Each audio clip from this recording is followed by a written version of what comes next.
move in. They take down Rocket. Vitality are on G2's Nexus. Mysterious monkeys, they're running through this team. Triple kill for Steelback. Nukeduck over the wall. A full channel culling. And Vitality flipped that switch. Gonna have to flash away, avoiding that command attack. He's caught him at the end on the root, and he's taken down by Steelback, evaporated in the blink of an eye. The backside, a lot of damage onto Yuki. Foxy leaves it again! Not gonna get anybody though. Yuki, nice sidestep, dodging what he can. Yuki still alive.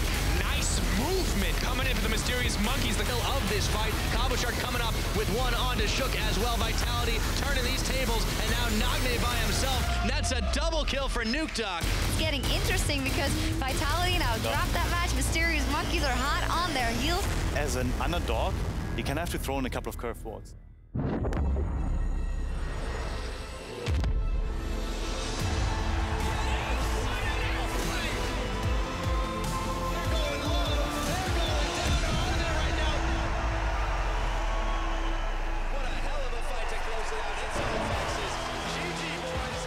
Welcome to week 8 of the summer split. Mysterious Monkeys and Vitality are in for a close fight for 4th place, and today they face off in that crucial matchup.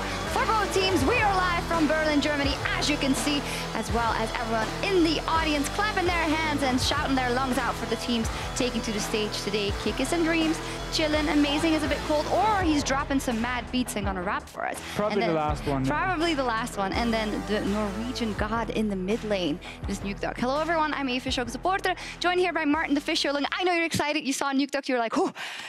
I mean, it's hard to control myself. I thought you were going to say maybe Danish god. Now you dropped the Norwegian one for him. I feel like that would only be fair. Yeah. But it's okay if you save it for some of the other players. I am not mad. Or not jealous. only the love for the Danish players. Martin Deficio loves everyone.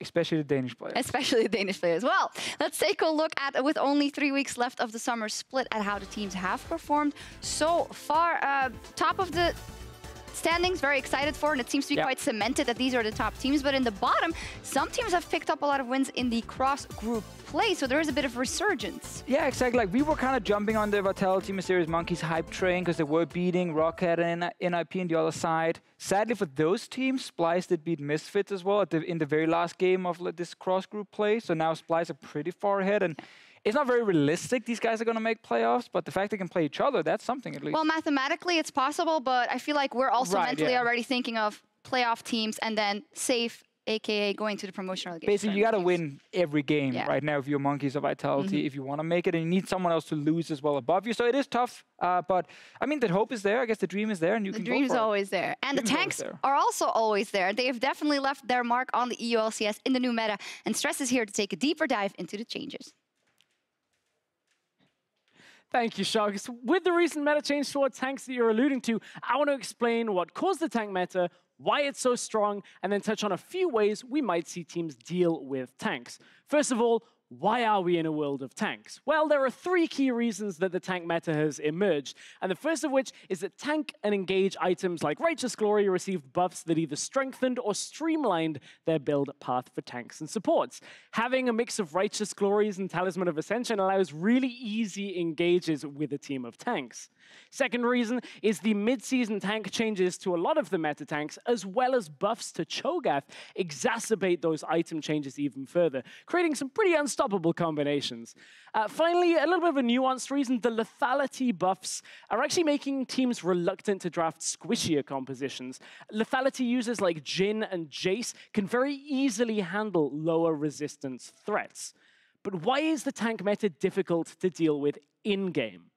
Simply put, it's near impossible to avoid team fighting, and then even harder to successfully fight versus picks like Maokai. Let's look at a game 1 between Misfits and Splice. I want to show you how oppressive the crowd control for Misfits team fighting is. We're starting the replay paused, and I'm highlighting the area that Maokai's ultimate that's going to turn the entire team fight around is. You can see just how much of a zone it covers. Now, when we continue on this replay, you see that this is the setup for some beautiful crowd control stacking out of the rest of the Misfits lineup. Fantastic Cataclysm Shockwave combination once Maxwell turns around the fight with his ultimate is enough to force Splice into a fight they weren't prepared to take. The second reason a tank-heavy meta is so strong is the ability to punish enemy mistakes.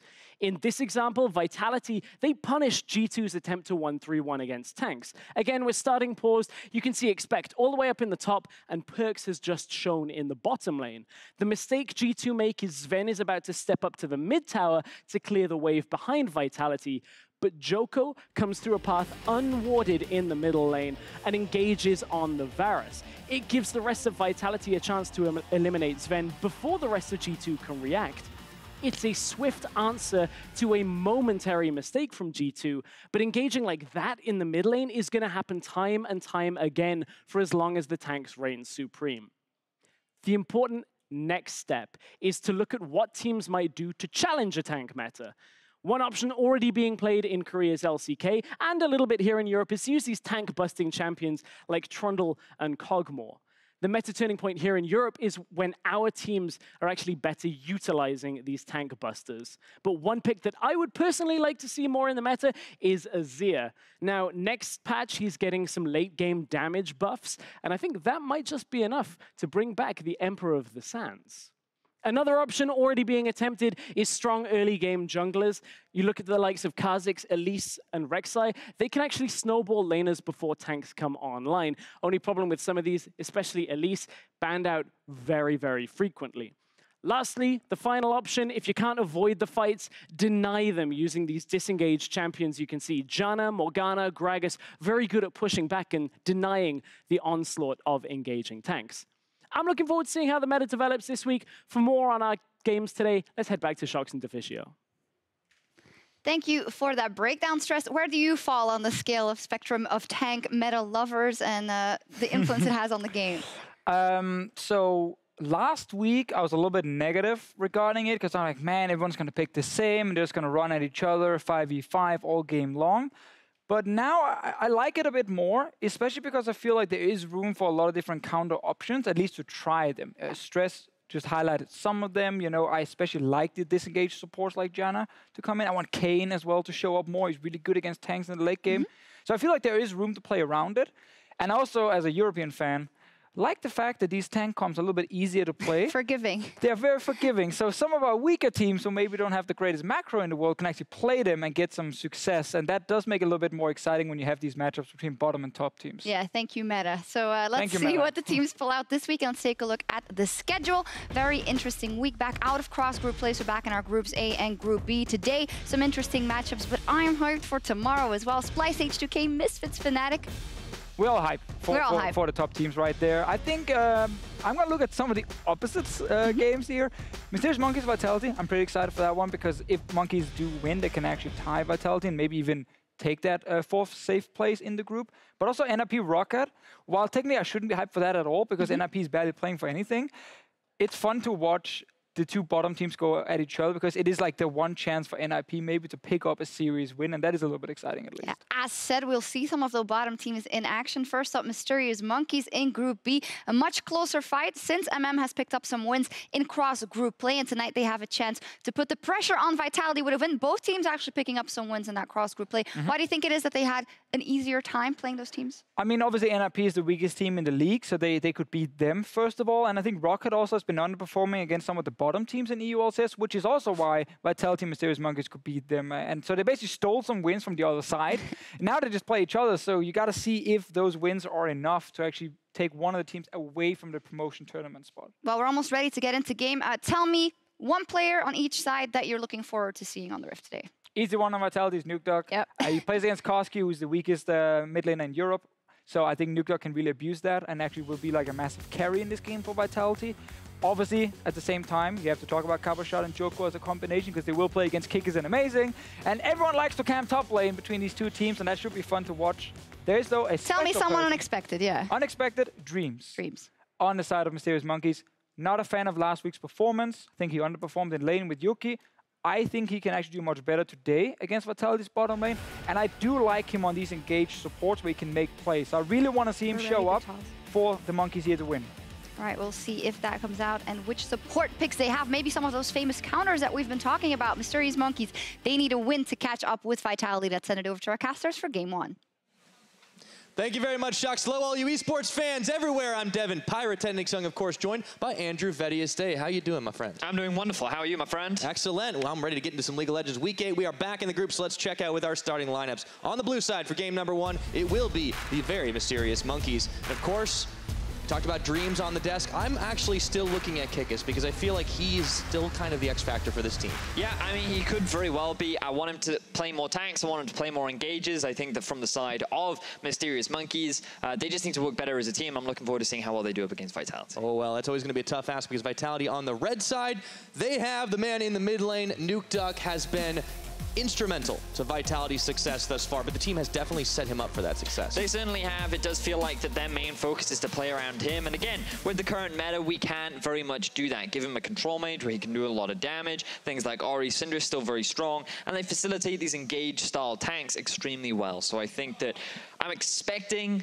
a lot of interesting focus around the middle lane. I think Cozq had a better week last week compared to what he's had. He's been slowly on the upwards trend, and Nukeduck, he's been one of the best performing mid laners here in Europe. So let's see what both these mid laners can bring out as we jump into pick and ban. Yep, the summer of Nukeduck continues thus far. The Monkeys on the blue side start by banning away the Tahm Kench. This has been a favorite of Vander's, so it is no surprise that it's removed here. So Vitality, what we've seen a lot over the last few weeks for red side bans are usually the Zac, the Elise, and the Caitlyn. Caitlyn's still very strong, even after the minor nerf she did receive, largely because of her ability to siege and how oppressive she can still be in lane. So no real surprises if we do see that come out, but we are actually seeing a slight shift from both sides. The Cho'Gath ban now by Vitality to pair up along with that Zac, so some seriously crucial tanks removed from the pool as it goes back over to the Monkeys side. It's followed up by the Maokai. All right, well, no Cataclysms in this game at least. Still could get the other half of that with the Jarvan. Yeah, two of the most popular tanks taken away right now. This could leave Sejuani open in terms of priority. Alternatively, the Caitlyn's still actually available because of the focus on banning away the Kalista. Bit of a risk there from the side of Vitality, but clearly they were expecting this. They're more than ready to have it come out. So now they're looking at answers. Things like the Sejuani rise very heavily in priority. Things like the Thresh as well. Very, very strong right now in the current meta. And there's the Braum locked in. And yeah, this Caitlyn was a straight up takeaway from Steelback. Yuki has actually not gotten his hands on it in this split. Very, very interesting. So now Vitality going for a very safe draft. Interesting. They don't care about the Sejuani at all. They have the Braum as a disengage tool. I think it was smart to take it away from the Caitlyn as well. Caitlyn Braum is a very oppressive laning phase. But Dreams, he has been known to bring out a few interesting supports. Things like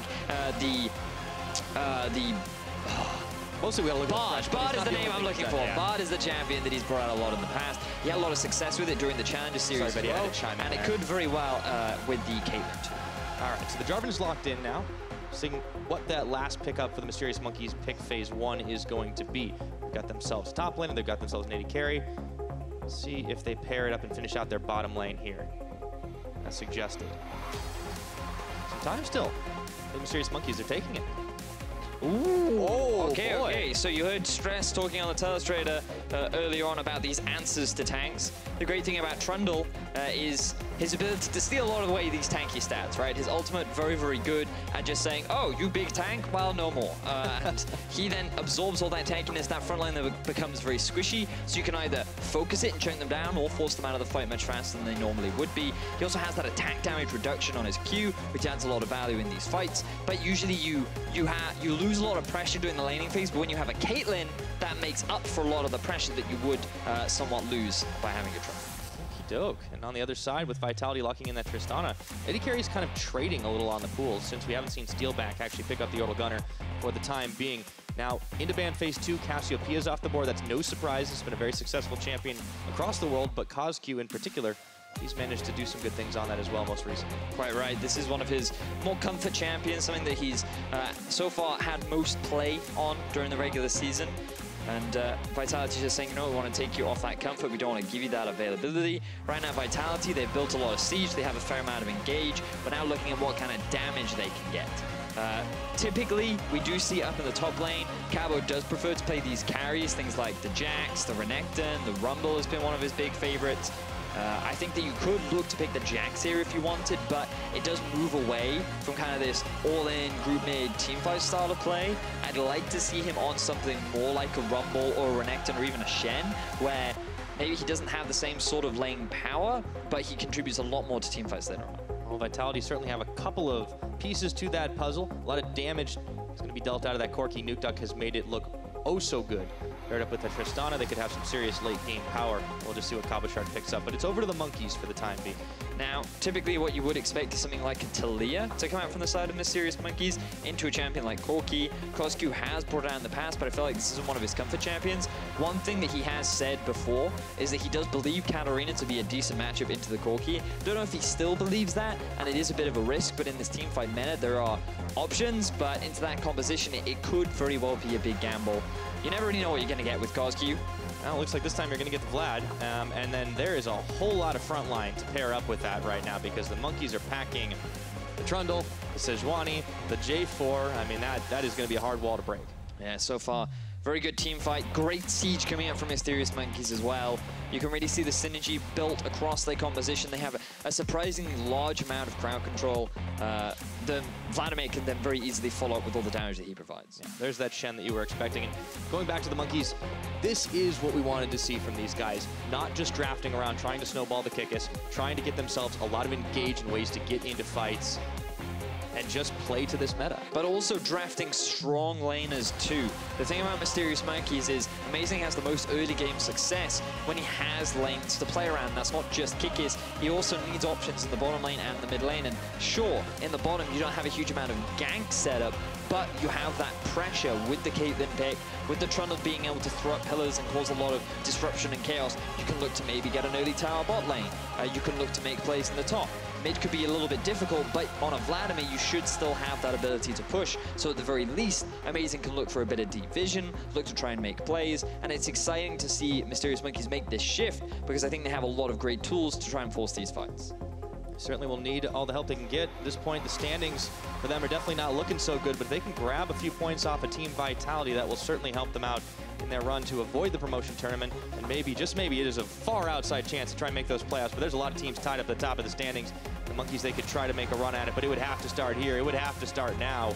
On the Vitality side, they're just looking to put some more distance between themselves and the monkeys and try to get themselves into that safe position. We'll see how that ends up going as we are getting ready to load up onto Summoner's Rift. League of Tanks still here in force. And we are going to see some serious fights down the mid lane, up top, down bot. I don't care where you put it. I am loving the amount of fights that are coming out on patch 7.14. And oh boy, we are certainly in for some action. So as we discussed, you saw the main tanks of the meta with the Cho'Gath and the Maokai being banned away. So this has given rise to a priority in other junglers, things like the Sejuani and the Gragas, but we're now seeing answers as well. And one of the big things that was talked about on that Telestrator earlier in the day was one ways in which you can answer tanks, the tank meta, is by drafting a lot of disengage. And when you have a Gragas, you have a Corki, you have a Braum, you have a Tristana, you have a Shen, there is a lot of disengage on the side of Vitality. You try and jump on that Corki, boom, he can Valkyrie away. You try to jump on the Tristana, not only can the Trist jump away, but they can also knock you back. And say they don't have those escapes. Oh, well, now you have a Braum shield to stand in front of you and a Shen ult on top of you to help you peel away. Those tanks, they can soak up a lot of the damage, throw the ulti, get the CC down. You also have the shield to buy a lot of time. So it could be difficult for Mysterious Monkeys to actually get the successful fight. I don't know if it will be as simple as group mid and force a fight because of the number of disengage potential or options that Vitality do have. But it's fascinating to see this adaptation, you know, because we were wondering whether or not teams would adapt. Would they just try and draft as many tanks as possible and try and fight? And Vitality, they're saying, you know what, no. We're going to shift our mentality and find new ways to try and deal with this meta. Yeah, seems like it should be fairly comfortable for this team as well to play disengaged style champions because they had been fight adverse for quite a long time in the history, honestly, of just this roster even. And we'll see if that ends up working out well for them as we kick things off. There is a pretty big leash on the red buff down on the bottom side with Yuki and Dreams helping out Amazing on that one, which means Steelback and Vander will be the first to arrive on the scene. So they will have a bit of priority in the lane. They should be able to zone both Yuki and Dreams off of the initial CS. If they can get the level advantage, that's a big gain for them, but Yuki's playing Caitlyn. So he has quite the range. He should be absolutely fine. He's going to be able to close this out, but usually what you expect in this bottom lane is Dreams can't really do a huge amount. Vander, once he hits level 2 or maybe even level 3, he has the ability to try and make a few plays happen, but the thing about a Trundle is every time you try to engage on him, boom, pillar comes up behind. You now longer can't really disengage. There's a trap to follow up as well. Things become a little bit more awkward if you try to all in on this lane. So the likelihood is we're just going to see a lot of farming down the bottom lane. Well, you know, to be honest, whenever I watch Steelback, that tends to be my expectation in all seriousness. Now, in the mid lane, that's a bit of a different story because Nukeduck wants to trade it out with Cozq early, and Cozq is more than happy to trade it back on for him, but I don't think they have the power to kill each other just yet. And of course, up top side, you never know what Kikis is going to do, but this is one of the more normal champions he has, of course, played, and that is what we wanted to see from them, allowing him to be an enabler of the team rather than the main hard carry. I mean, you can still carry. As a side lane threat, you still have a lot of power on the Jarvan later on into the game, and you can still look to be as aggressive as you want during the laning phase, right? It's really difficult for the Shen to trade back onto you, largely just because Jarvan always has a lot of shove. The wave is always going in his favor because of the amount of wave clear his Q has, which means that every time the Shen tries to trade onto you, you're not just trading into the Jarvan, you're also trading into minions while your armor is being reduced. So it's a little rough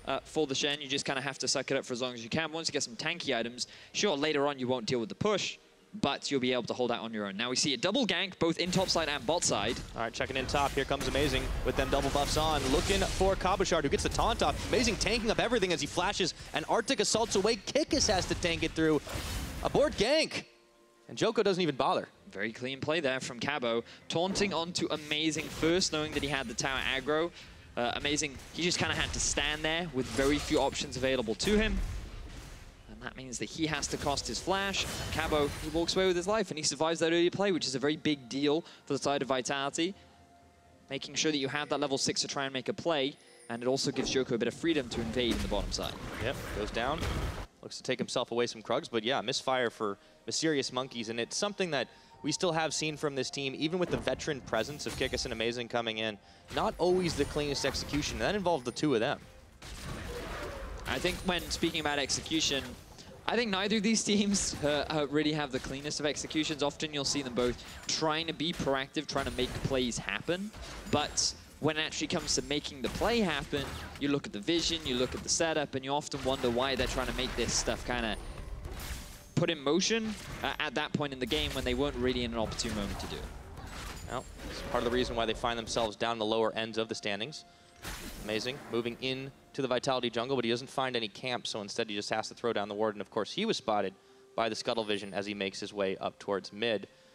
Really expect him to kind of come alive when he has that level 6 available to him, to be able to start making these plays happen. There's a lot of CC, of course, not just for the fights, for the laning phase as well, and Steelback is caught up on that pillar, has to walk it out. Dreams of getting stunned up by the Trundle. But for the time being, as you expected, it is mostly a farm fest down here. Yep. And we did see a bit of proactivity from both junglers very early on into the game. Both from Amazing and Djoko. Neither were able to get a successful gank off, and I wonder how much this will slow down the momentum of Amazing right now, because he is a level behind. Djoko will get that level 6 first. And the one thing you have to remember about Djoko is he's really good at setting up early plays, especially for Cabo in the top lane. And when he's able to get great trades like this onto Kikis, you just kind of expect Djoko to make his way to the top side relatively early on. So right now he's clearing the bottom side of his jungle, knowing that it's just respawned. The top side will start respawning now. Once it gets level 6, I'm very much expecting a gank up top. I'm glad you mentioned Djoko, because we usually talk about Nukeduck whenever we're talking about Vitality, and we're kind of looking at other players and who's going to step up. But in cross-group play, Djoko actually did look significantly better than he did prior to that. I mean, he's definitely had improvements shown. Usually on average he's dying a lot less and he's being more efficient with his ganks, but definitely still a lot more room to grow in terms of what he can actually impact in the overall game, because what you'll regularly see from a player like Djoko is he'll come to the lane first, he'll make a gank happen, and sure, maybe he gets first blood, maybe he burns a flash, but then he never really comes back again. He's one of those guys where, like, I've done my job and now I'm kind of done. And you don't really see much more. Yeah, you don't really see much more of him. And that's just one of the big things I'd like to see more from Djoko, just him like repeat ganking, trying to be more invested in snowballing more of these lanes. Now that he's hit that level 6, this is the point at which I want to see him try and force something. He has the level advantage over Amazing, he has a lot of good lanes to try and gank onto.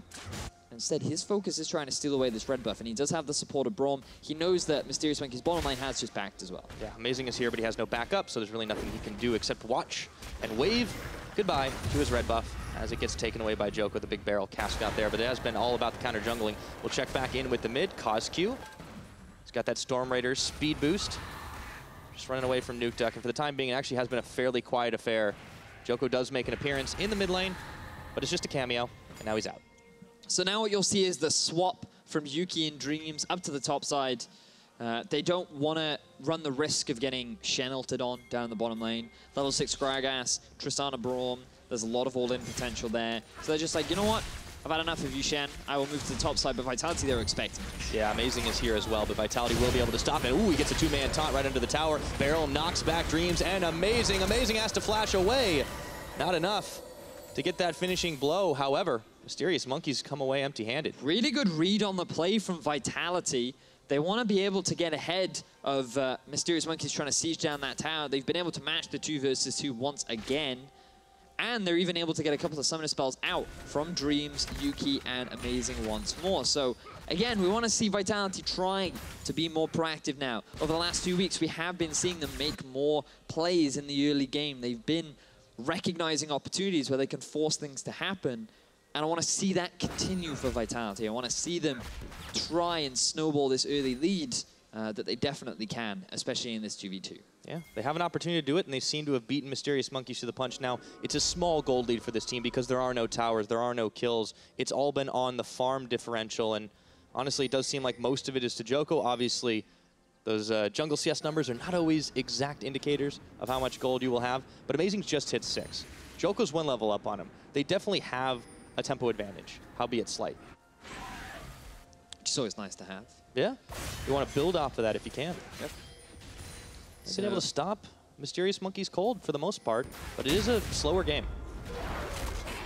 You expect more, normally, when you have 2 lower-end teams, because when you think of, like, NIP versus Rocket, you think, oh, well, they're going to kill each other a lot.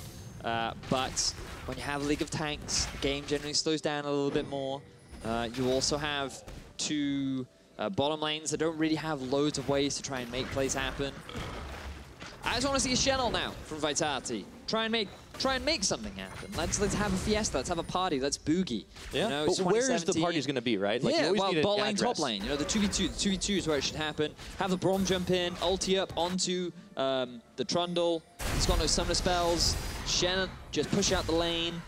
A lot of opportunities here. A lot of good places to make plays. Yeah, but looks like they're going down towards the bottom side. Kikis is inside the pit with Cabochard. Amazing wants to tag his way in, but nothing doing. Cozq, meanwhile, is getting chased out by Nukeduck. The rockets are flying. He's got a blue buff, so he's able to fire those out for days. But Cozq is back to the safety of his tower. And for Cozq, I mean, Mysterious Monkeys, along with him, have kind of looked a little bit better in the cross group.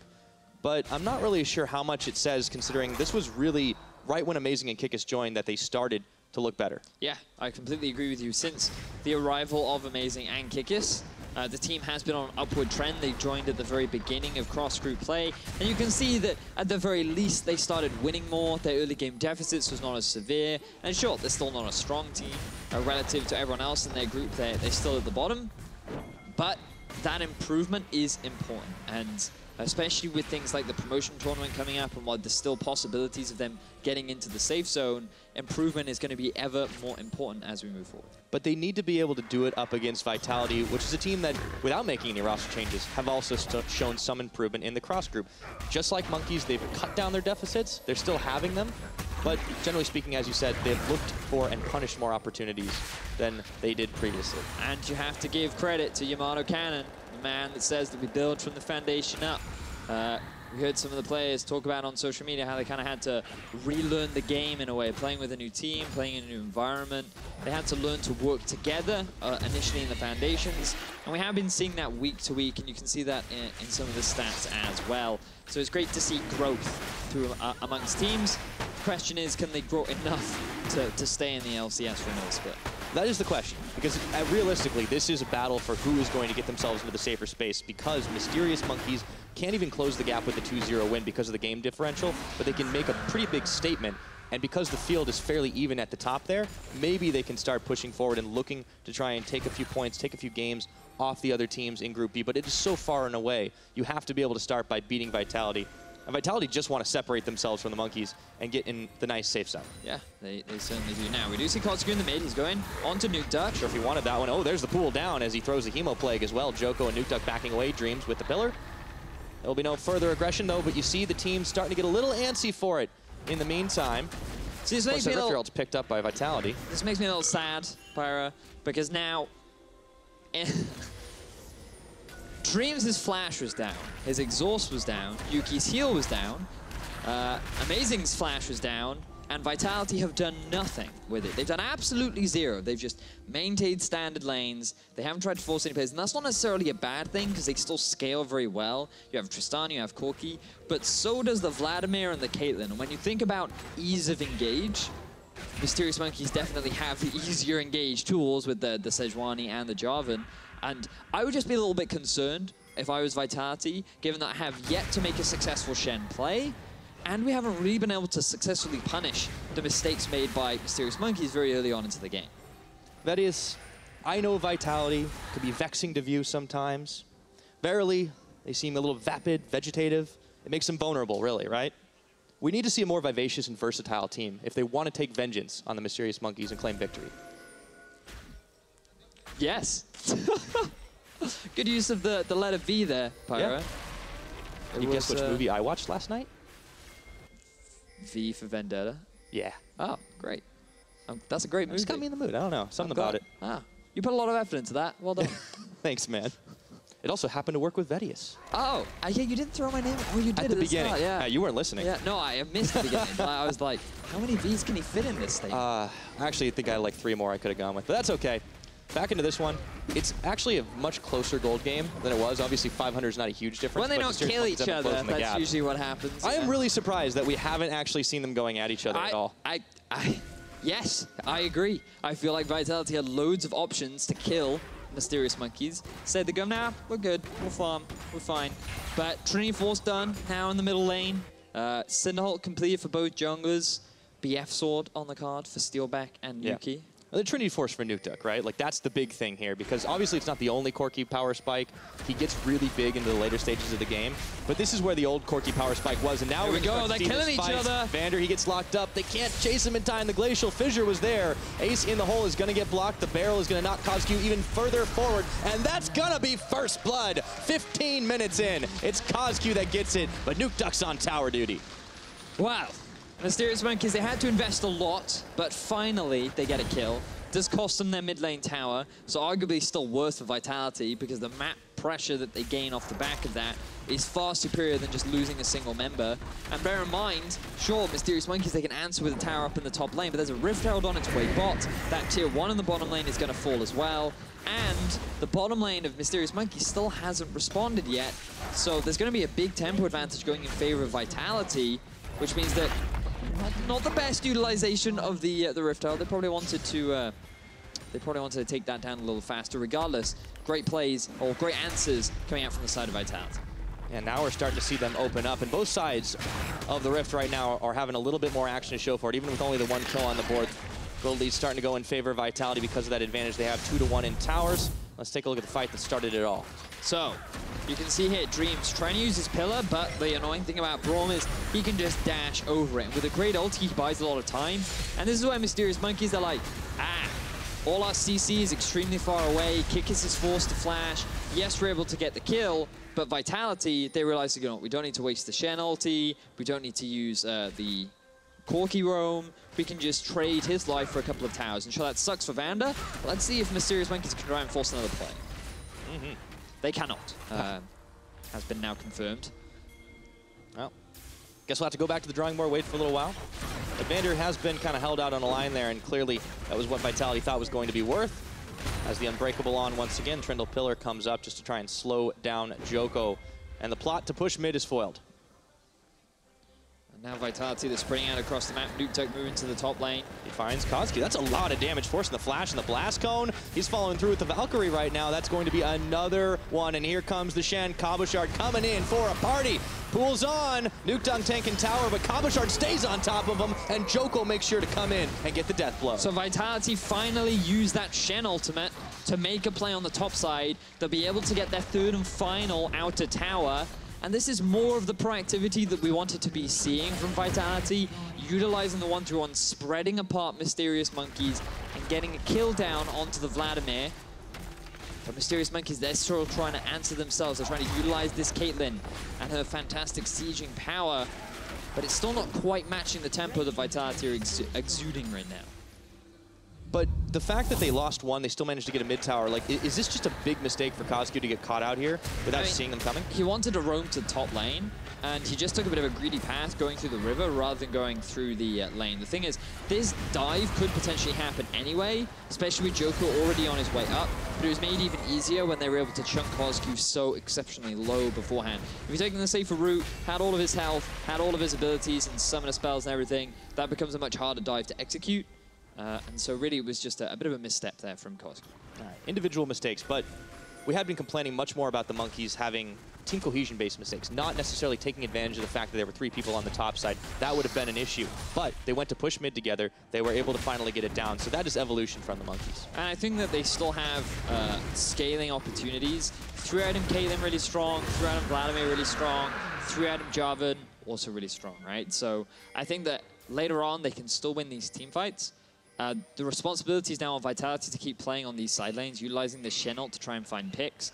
In a 5v5, I think they can win, but they have to have either the gold lead or some kind of advantage over MM as a pick comes down onto Nukeduck. Oh, that was a short Valk. Gank the carry as he flashes over the Cataclysm. Oh, dodges that bull and gets himself out of there with a heal. Nukeduck with the fancy feet. As Djoko's now caught up by Dreams and Cozq, he flashes the wall. And Vander's there for backup. And this was the coordination issues, the communication that just seems lacking from the side of Mysterious Monkeys. Amazing flashes into the pit of Kikis, and then he throws his ulti in completely the wrong direction rather than leading with the ulti. When the Jarvan ulti falls, why not throw it out as Vitality forced to fight mid? Now, there was a couple of ultis thrown out there, looking for Dreams, though, as the exhaust gets thrown out onto Cozq. Vander stepping forward, and Cabochard coming in, lands the taunt onto the Trundle. Dreams will go down. The sacrifice for the rest of Mysterious Monkeys to make their escape. Good recognition from Vitality, knowing the ultimates were down, summoner spells were used, and Mysterious Monkeys were not in a position to fight. Therefore, Vitality are the ones that force it, and they get another kill, and this time onto Dreams. Yep, now this time they found Cozq. That's a big package being delivered right into the back of his head as the Frost Bomb's on, and so is Nukeduck, his first kill of the game.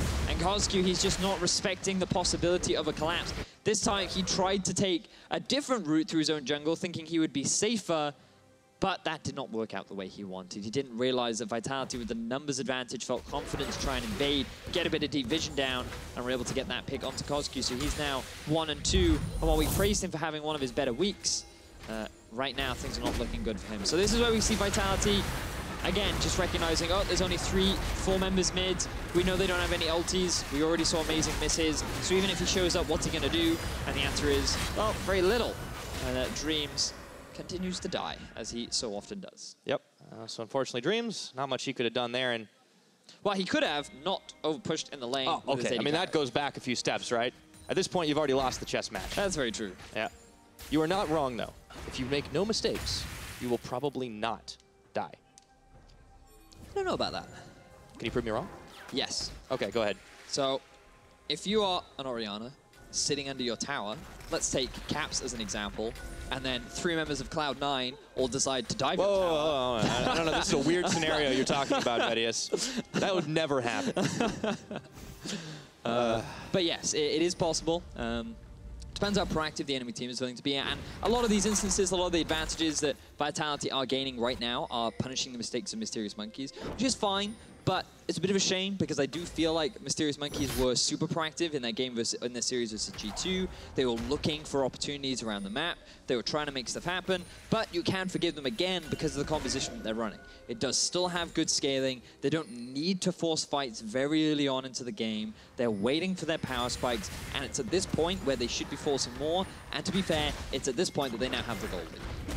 And there you go. So for Vitality, they keep on pushing deeper and deeper into territory. And Djoko is dodging out from amazing stun here as Dreams turns back on with him. They land it onto Djoko one more time, gets the knock up from the Braum ulti. Cabochard is there, coming to the rescue. Kikis waiting in this brush, but there is a ward sitting there, and they've caught him. Cabochard looking for Amazing. There's a knockback, but now Kikis dreams. They're right on top of Cabo, but he flashes outside the pit. Djoko tags his way in. The ice pull lands, but it is only onto Vander. Meanwhile, in the back, Nukeduck is just powering through the health bars, but he has to Valk away as they turn their attention to him. The Mysterious Monkeys force Vitality back for the time being. And remember what we talked about, Pyra. The disengage power of Vitality makes it so difficult for Mysterious Monkeys to actually get that full-on 5v5 that they wanted. Because Mysterious Monkeys, they throw out the ultis, they try to get close, and every time they go in, a member of Vitality jumps out. Or a Shen ulti shows up, or a Braum shield is there, or a knock-up gets in the way. Everything just keeps interrupting Mysterious Monkeys whenever they try to make a fight happen. And because of the slight lead Vitality have, the longer these fights go, the easier it is for them because they have the item spikes, they have their second item being completed, and they are more ready for these extended drawn-out engagements. Right, and they know exactly what their priorities are, so not only do their two carries have some self-peel, they're able to do it for them, and you can tell with Djoko, he picked up the Knight's Vow. He put it on Steelback to kick things off. And we talked about Nukeduck being the main carry for this team, and you know, he's the highest level in the game right now. I guess if you count Kikis and Cabochard, it's right up there. But Steelback is the one that he decided to throw it on, so clearly they're trying to branch out a little bit in who they want to look after. Well, they know Nukeduck, the superstar, the Norwegian, amazing mid. I don't know where I was going with that. Amazing's on the other team. They can rely on him, but they need to make sure that Steelback is safe. They want to make sure that their DPS, their hyper carry is able to survive through these fights. And for the time being, what we could very well see is a second Knight's Vow coming out from Vander and put that on top of Nukeduck, so then everyone gets one. Yeah. Love for everyone, damage reduction to help them all. Now we see Mysterious Monkeys grouping up in the middle lane. This is what their comp wants to do. And notice what Vitality are doing. Corki top lane, Shen bottom lane. They're playing on these side lanes. They're forcing Mysterious Monkeys to kind of spread apart. Cozq doesn't have TP, Kikis doesn't have TP.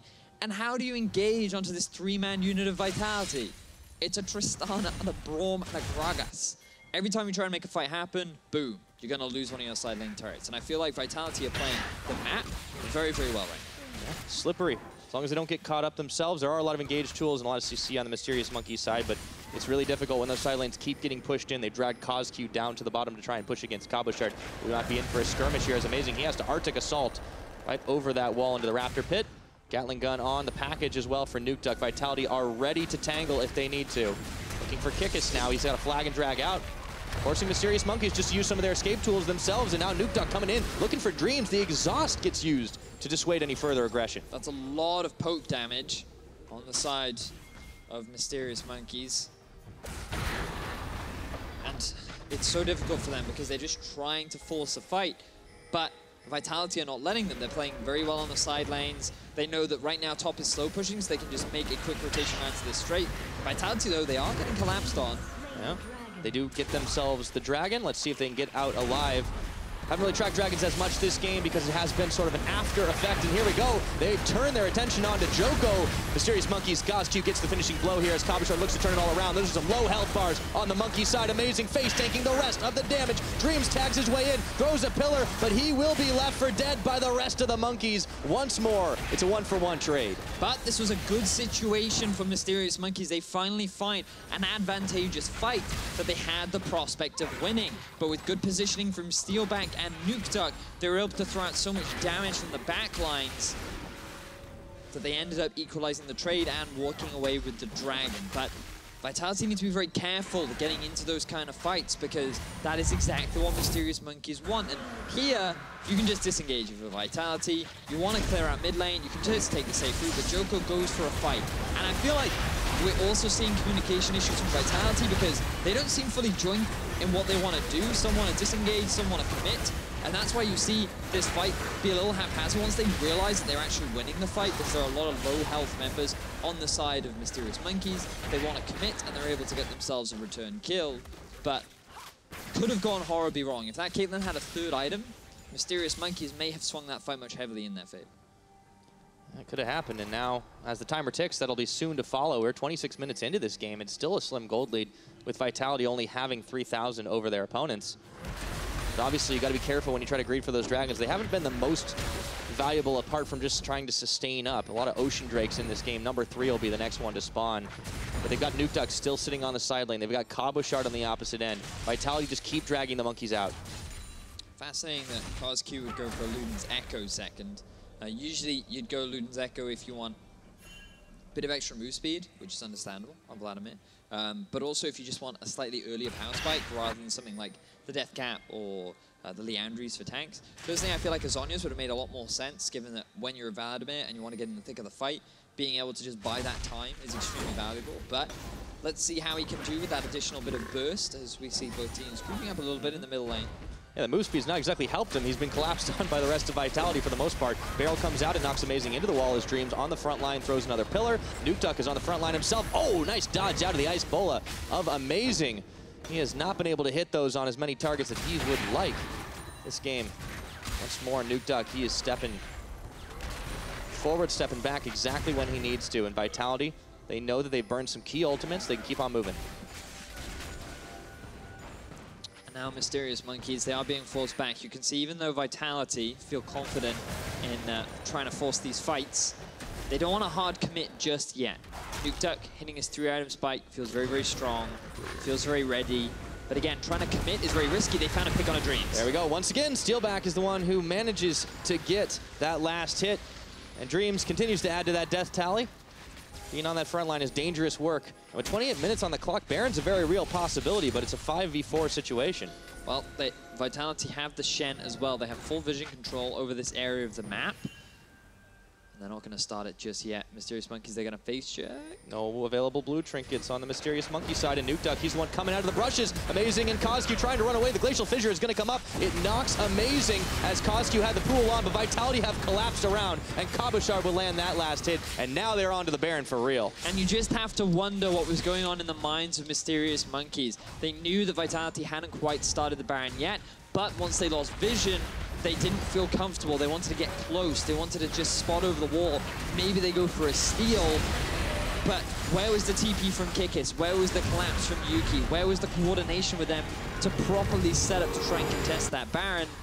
Well, it just wasn't there. And Vitality, they punish, they get the Baron, and now they're in the prime position to take this game. This is the same problem we've been talking about for the Mysterious Monkeys. For the improvements that they have shown, coming in with a few veterans into the cross-group play, there's still this lack of cohesion. They're not always making the right decisions.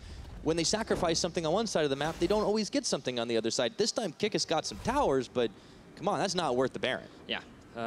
It's one of the big things about Mysterious Monkeys, where whenever they try to make a play happen, usually they always lose something a lot more for it. We saw it with the First Blood. They ended up losing 2 towers. We saw it with Cozq trying to defend the tower. He ends up losing his life, and they end up losing another tower. It's one of those situations where I feel like they don't properly think things through. They don't properly respect the unknown variables that could occur. And that results in Vitality consistently punishing them, recognizing these windows and trying to take advantage of it. And while they didn't do that a great deal very early on, I feel like that they've played this disengage comp extremely well. They've avoided a lot of the hard engage from the Mysterious Monkeys. And while Djoko has taken a few risks in some of his engages, for the most part, Vitality have not taken any really bad fights that would have lost in the game. Yeah, and even when they do get caught, once again, you can see it right there. Djoko, he's able to body slam away. Such a slippery team that Vitality had drafted for themselves. And honestly, I think this has got to be confounding to the Monkeys to try and deal with. Amazing gets found out by Djoko. He gets a stun off. Let's see if they can take him down. No, he has the dash back up and available. Throws a barrel for a parting shot. And once again, we are back to the 1-3-1. And we thought it was dead. We thought it was old news. Not this time. We thought it was like the dab. It's back done from and dusted. Yeah, it's back from the dead. Does that mean the dab is back too? I am not going to comment on that. I'm not qualified. Ulti did get used there from Cozq. Bit of a zoning ulti. Maybe? Yeah. Either way, they lose the top tower. Can Vlad have zoning ultis? Sure. I mean, if they miss, is that a zoning ult? Maybe? If people dodge, right? You're right, exactly. Okay. Well, he created a space bubble at the very least. No one wants to get anywhere near the Hemoplague. Djoko, see if he can come in to make the big play. Barrel is up and available. See the stun out. Oh, the barrel does not land exactly where they wanted to, and now Kikis is looking to come in himself. Amazing. Still taking a lot of damage. Here comes Cabochard for the collapse, and all of a sudden it's a melee in the mid lane. But nobody wants to full commit. There's the pillar. Once again, even when they throw it up, it's just a poke battle. Which is funny, because that pillar is pretty pointy. Hey. But Cabo now trying to utilize his parent buff to the bottom side. Now they got you. There we go. Knock up onto Dreams. In comes Djoko. Steelback with the finishing blow once again. And the Shen is arriving. This tower is open up and free, but the ulti on Shen gets interrupted by Kikis. Doesn't matter. Vitality have more than enough damage to finish off that inner. Dreams dies once more, maintains his average of 4 deaths per game. Vitality get the tower. Now they've got their eyes on Kikis. Yeah, okay. Dodge forces the flag and drag, and now they turn their attention once again to another inner, so Vitality will be able to knock down tower number 6, extending that gold lead now to about 7,000 ahead of Mysterious Monkeys. And the waves are pushing in all lanes, so Cozq, he's going to be on wave clear duty for a bit. And we wanted to see more coordination from Mysterious Monkeys. We wanted to see them draft these kind of more all-in engage compositions. But Vitality, they found an answer. They found ways of being able to play around this hard engage style. And they've executed this 1-3-1 composition beautifully. They didn't try too hard to force too many risky plays early on. And we can see now the fruits of their labor. They are so strong. They can utilize the fact that they have a pushing wave top, they have a Shen ulti bot, and it's extremely easy to dive and poke out those champions that just ever so slightly overextend. Level 18 Nukeduck, 4 items built. This Corki is pretty strong right now. Oh yeah, he hurts. And this was with Monkeys having strong lanes, as he talked about in the pick and ban phase. And they tried to make some plays early, but I just feel like Vitality just knew exactly what they were doing from the get-go. And it is too bad for the Monkeys as they're going to try for a desperation play, looking for Steelback, and oh, he gets healed up, and he's able to get a big knockback to finish off Cozq. The damage is nearly gone now, and Kikis is trying to be the hero, but it's a double kill for the Tristana as Nukeduck on the front line, throwing rockets at Yuki, flashes over, intercepted by Dreams. He says, that's fine, I'll go right through you too. And now Vitality are in the Monkeys' base. Mysterious Monkeys tried to make a play happen, but Vitality did not falter. They kept their AD carry alive, and they're looking to siege onto the base of Mysterious Monkeys. 33 minutes in, it looks like this could be the end game in number 1. They're going to get a knock up and a knock aside as Yuki has to net his way back towards the line of minions, looking for Djoko. The Ice Bullet comes out, but that is going to be just a distraction as the Nexus turrets are what Vitality are looking for as they land the taunt on to Amazing. See if they can get him down. No, he's going to flash away close to Fountain, but can he even get back in time? All the damage is not stopping, and Vitality will be able to finish off the second Nexus turret and just go for the Nexus. They don't even need to take this fight, but they're going to pad those stats, baby, as Steelback gets a dominating kill to close out this game. Vitality 1-0. And you can see the happy face of Yamato. He knows that the team played very well. They drafted an excellent composition. My only criticism would have been I'd like to see them use that Shen ulti a little more in the early game. I think they could have snowballed their lead a little bit more, but they wanted to play it slow, they wanted to take it safe, and it worked out in the end. Some fantastic team play around the latter half of that game, too, from Team Vitality. It wasn't just pile everything behind Nukeduck. He got in the front line, and he killed a lot of people, but it seemed like they didn't exactly need that all the time. They had plenty of other tools in their arsenal. Yeah, I think that they played around the side lanes extremely well. I think that Djoko needed to be a little bit more careful with some of the engages that he went for. There was a few risky ones that could have ended in disaster. He did follow your advice, though. He tried to repeat, move around the map a little bit earlier. He did. So he didn't just disappear into the jungle like some kind of hermit. That's very fair, and I think that I was a little bit worried in their draft, giving away a Caitlyn, going for an early prioritization on the Gragas rather than the Sejuani, but I think it all worked out for them very nicely. I think the Tristana was a great answer. I think it held its lane very fine, and I also think that it's very difficult to punish a lane hard when you pair a Caitlyn up with a Trundle. So they couldn't really snowball that lead down the bottom lane. The best you could do is kind of push, and Tristana Braum kind of matched that. So I think that the Trundle pick was not optimal, but you can see Mysterious Monkeys, they still feel vitalized, they still feel ready, and I think that coming into game 2, they'll have a few new answers ready to bring to Vitality. Yes, indeed, but Vitality for the time being are vindicated as they kicked off the series with a win. Let's check in with Sjokz and Deficio for more. Thank you very much, Pyra. And as Vedius said, Dreams did go for that. Trundle pointed out as one of the counters to kind of the tank meta. We did highlight Dreams at the beginning of the show.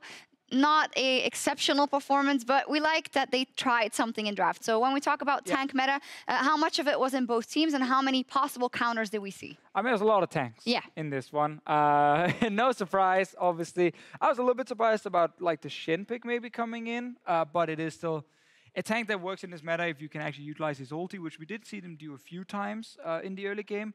The Trundle one, as Vedius kind of pointed out here, loved the pick itself, didn't really like the combination of Caitlyn and Trundle. Because you pick Caitlyn, like you first pick Caitlyn, you invest the first pick into her to win laning phase, to like really start pressuring the enemy tower. Trundle is not the support you want with you then. So I think Trundle is actually much better with some of these AD carries, maybe like a Tristana, who just wants to get out of laning phase and actually then into team fights where Trundle shines. Caitlyn, you need a stronger laning support with her, in my opinion, to really utilize her as a first pick. I can agree, and I guess we can think that the Mysterious Monkeys were thinking ahead. They were thinking when it comes to those full team fights, then our Trundle will really work out. So why do you think it didn't come to those brawls? We barely saw any fights, actually. Yeah, I mean, whenever we had these small fights here, I call it a small fight because only 1 or 2 guys will die. Yeah. I think one of the massive problems here for Mysterious Monkeys was that, first of all, Vitality knew how to play the fights. Because they had like Nukeduck on Corki and Steelback on Tristana, so 2 range AD carries sitting in the back who is happy, just never moving forward, just always hitting who's in front of them. And every single fight was Vitality killing the first guy in front of them. Mysterious Monkeys, on the other hand, if you look at the items in this replay right here, you notice there's no Talisman, there's no Righteous Glory, there's nothing right now in their comp that buffs up movement speed. So when you have a Vladimir as an example, who's not happy just hitting the front line, he wants to hit the back line. And you have nothing that buffs up his movement speed even more, except for, you know, whenever he has his Ghost ready. I think that is already an issue, and actually made it really hard for Mysterious Monkeys to ever reach the back line. Compare that, or paired with the fact that Monkeys spend most of the game going mid lane, waving at Vitality in the mid lane. That's supposed to be the idea. It is supposed to be the idea, but you are also supposed to actually, like, you know, try and push forward, get a bit of deep vision, maybe set up a flank TP with your Jarvan, set up a flank engage with your Sejuani, and not just like run straight at each other, because then the team with the stronger backline, aka Vitality, will win every fight. And not just stronger backline, they did seem to play a bit of macro during the game. They tried to get Corki into the side lane and this and that, so that maybe also balanced it out to the side of Vitality. I think it's very, very good point and very fair to highlight that Vitality did their job. Yeah.